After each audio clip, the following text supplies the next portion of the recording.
Hello and welcome to another episode of Kintaku's Corner. Today I am covering a tutorial on how to make a game in Adventure Maker and Distant Legacy Adventure Maker. Let's start with the game editor, map editor, load map, and we'll go for database maps. Let's load an example map too. Spawn builder and then get started. Now, the map's already being built, so you just need to worry about covering stuff like character spawning. Now, let's assume that there's no characters on the map. First, you go to spawn editor, and if there are no story events in the game, you add them. I still have to do the stuff for the spawn map event, which spawns the starting map that you start with. Spawn player.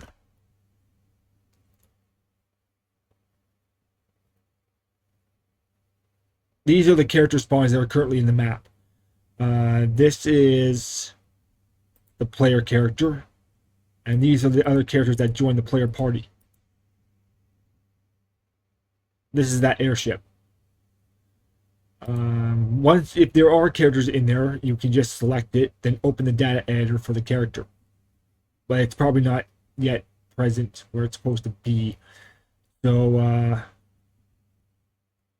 if there are characters in the map, just that. If there aren't, add a spawn. We won't add a spawn right now because I've already got characters there. Activate mouse mode, click characters, and then right-clicking on a character will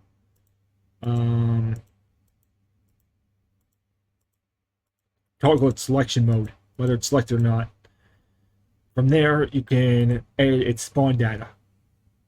Join party on spawn means that it joins you when the character spawns in. If it's set the player, it will automatically join party and it'll be set to you. You'll be this player, this character. There's going to be one of this in the map. If you put more than one, it will cause a conflict where behaviors meant for the player will occur on more than one. Will occur in more than one place. Setting your character type will let you choose what you want to spawn in as. This here's the default spawn that for the character. If set the party, this character will be added. This character slot will be added to the list of characters that are selected for spawn in at the beginning of the game. You can choose your party when the game begins, and how many slots are present in the map will determine whether or not you can choose all 4 characters or less. Left clicking on a map when you have a character that is selected will move the character spawn point.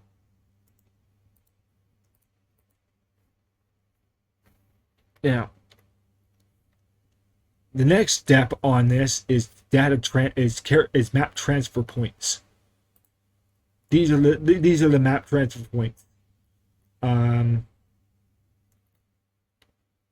Selecting move to will teleport you to that point.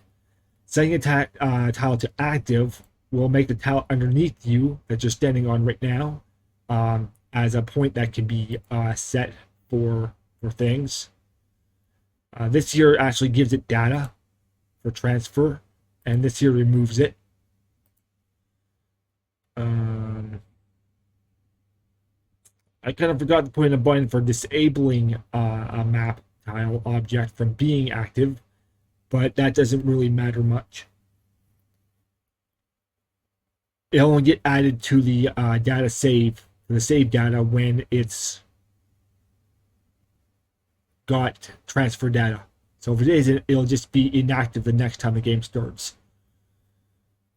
The transfer points allow you to transfer players to and from various different maps. So this here is the transfer to map, or what map the player will be transferred to when they step into this point.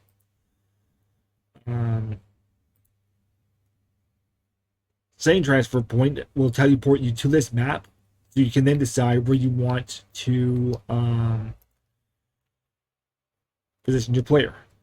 Setting the path, setting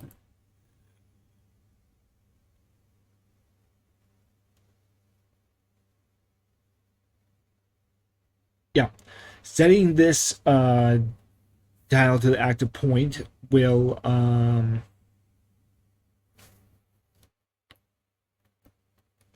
this here will affect what tile you teleport to when transferring to this map.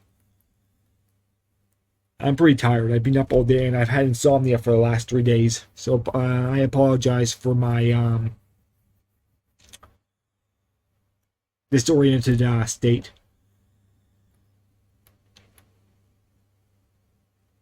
The transfer back will transfer the player back to the map they were on before they came to this point. So that tile and transfer back. That is about all I want to cover for today's tutorial. Tomorrow we will cover creating map objects, editing maps, and stuff like that. I just don't want to do that tonight when I'm so tired. Have a good day, people, and I hope you enjoy making things with this game.